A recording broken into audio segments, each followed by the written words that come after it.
Zifuatazo ni dalili za kuonyesha kwamba una shinikizo la damu la juu, yani pressure yako ya damu imepanda.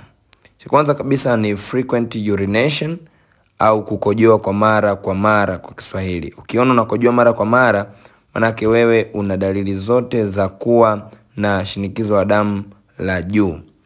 Lakini saini nyingine ya kuonyesha kwamba umepata shinikizo la damu la juu ni ile hali ya kuwa unaona kwa shida, tunaita blurred vision.